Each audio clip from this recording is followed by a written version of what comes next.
John.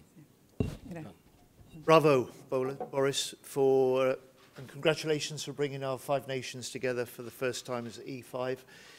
Together we are the 5 largest defence spenders in Europe. Together we're responsible for more than 1/5 of the total NATO defence spending, and we're responsible for 2/3 of Europe's NATO defence spending.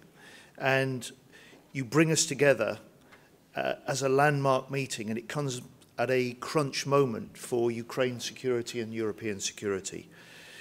I think the fact that we're come together as the E5 very clearly signals that we will stand unified and ready to protect our continent from aggressors. We will stand firm in the face of Putin's threats, and that together we will be ready to deter any expansion of Russian aggression.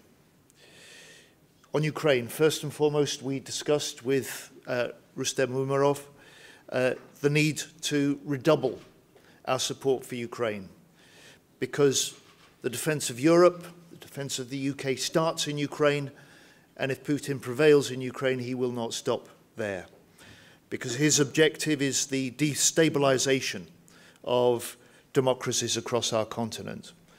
And so we will continue stepping up our support for Ukraine. We'll stand firm together for Ukraine. And last week, the UK committed further support to Ukraine and also marked the point at which we have trained with allies 50,000 Ukrainian soldiers to support their fight against Putin's illegal full-scale invasion. As part of this meeting, we also reaffirmed our shared commitment to NATO, a united commitment to the transatlantic alliance that has never been greater, an alliance that has never been stronger, an alliance that is the most successful military alliance in history. And we're determined to make sure that the E5 will play a leading part in continuing that success story in the future. We all recognise that defence spending must increase. It must increase in the face of global rising threats. So we're boosting spending on European defence. We are binding our defence industries more closely together, and we're looking to ensure that the UK is an intrinsic part of the European defence industry.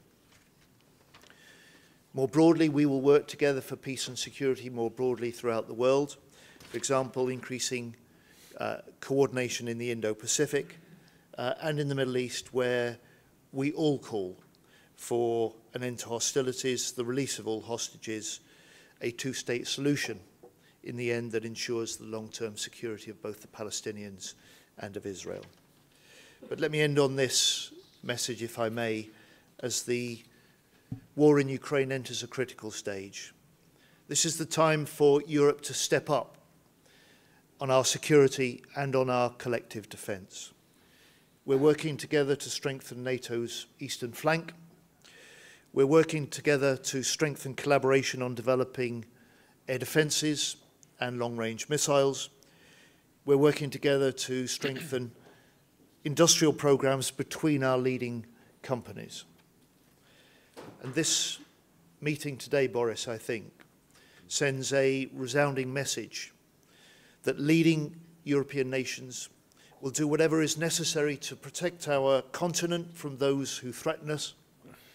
And as European allies, we will take on more responsibility for the defence and security of our continent.